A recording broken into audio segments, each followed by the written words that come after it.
This is Leila Alcorn.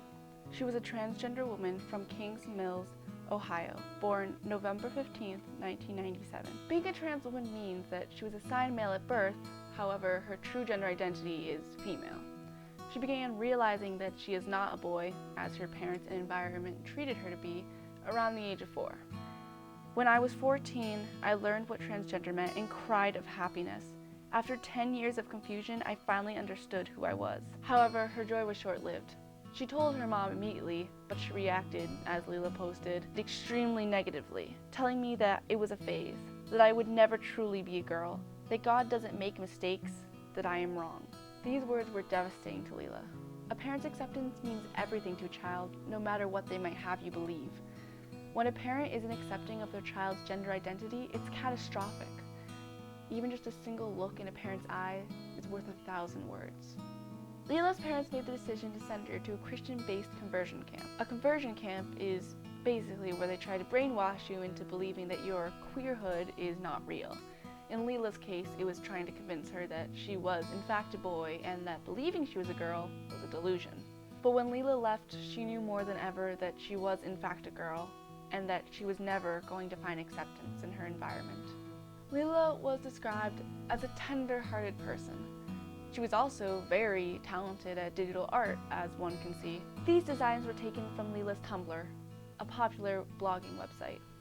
Despite everything, she still wanted to be herself openly, so she devised a plan to come out first to her school as a gay male, so that maybe it could be a stepping stone into coming out as transgender later. Consequently, Leila's online access and all access to the outside world was cut off by her parents.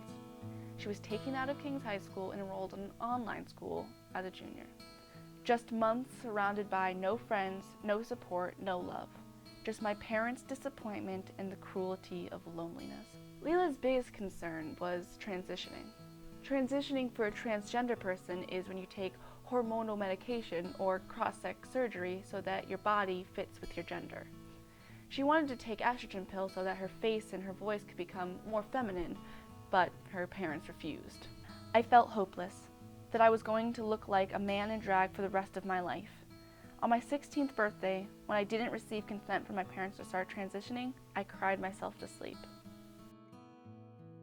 On December 24th, 2014, Leila walked 4 miles from her home to an interstate where she was struck by a truck. A little after 2:30 a.m., she died. She was 17. In her suicide note, Leila demanded that her death would mean something.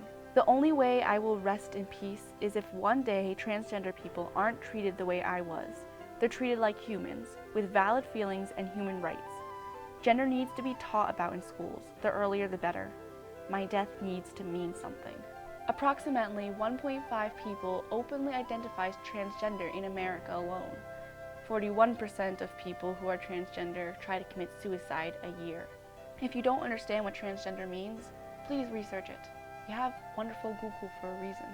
And if you do know, please do not be numb to the injustice that transgender people suffer through every day. Stay strong and stay alive.